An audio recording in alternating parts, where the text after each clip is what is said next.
We all like to talk about our strengths, right? But what about our weaknesses?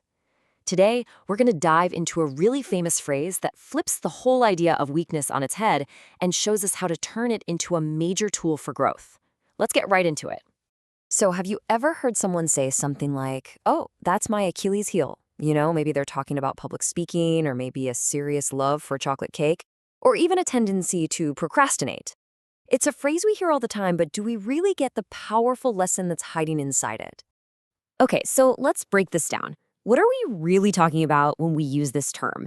It's time to uncover the real meaning behind this super famous and honestly pretty powerful phrase. So, at its core, an Achilles heel is a weak spot. But here's the really important part. It's a vulnerability in someone or something that is otherwise incredibly strong. The whole idea comes from this ancient Greek myth about Achilles, right? He was this amazing warrior who was basically invincible because his mom dipped him in the river Styx, but she held him by his heel. So that one little spot, that was his only weakness. Think of it like a tiny crack in an otherwise perfect suit of armor.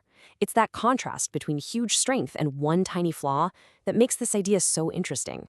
This visual just captures that whole idea perfectly.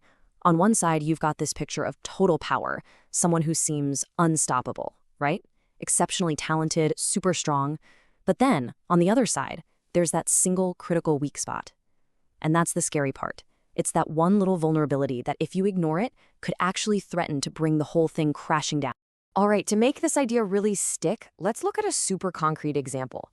We're calling this one the talent killer, and I think you'll see why. It just perfectly shows how a really common trait can hold back even the most gifted people out there. And a classic example of this is, you guessed it, laziness. I mean, think about it. You could have a brilliant artist, a genius coder, or a once-in-a-generation athlete.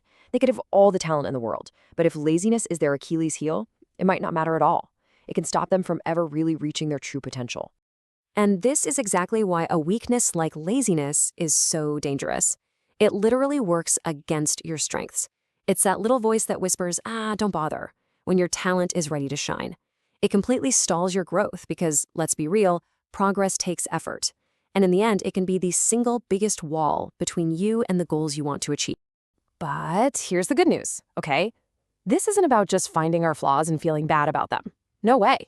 The whole point of identifying your Achilles heel is so you can strengthen it. So how do we actually do that? Well, let's look at a simple plan for growth. And you know what? The action plan here is surprisingly simple. It really just boils down to two key steps. First up, recognition. This takes some real honesty, right? You have to admit to yourself where you're vulnerable, even when it's kind of uncomfortable. It's so easy to focus on what we're good at, but it takes real courage to face our weak spots head on. And second, you've got to put in consistent effort. This is not a one-and-done fix. It's about those small, daily actions that build up over time, kind of like adding one brick to a wall each day. Eventually, that work turns a huge weakness into a genuine strength. So, the most important point of this entire explainer isn't just about finding a flaw. It's about a total shift in how you think about strength. It's about understanding that knowing your weakness is the real secret to becoming truly strong. I absolutely love this idea. Even heroes have weaknesses. Know yours. This is so powerful because it completely reframes what it means to be vulnerable. It's not some sign of failure, it's just a fundamental part of being human. And yeah, even a part of being heroic. The real power is in the awareness. So let's end with this core idea. Real, true strength isn't about pretending you're invincible. It's about having the courage to look your own vulnerabilities right in the eye and then having the discipline to actually work on them. That self-awareness, that is the ultimate superpower. So I'm going to leave you with a question to think about. Now that you really get the power of this concept, what's your Achilles heel? And maybe more importantly, what's one small thing you can do today to start making it stronger? Thanks for tuning in.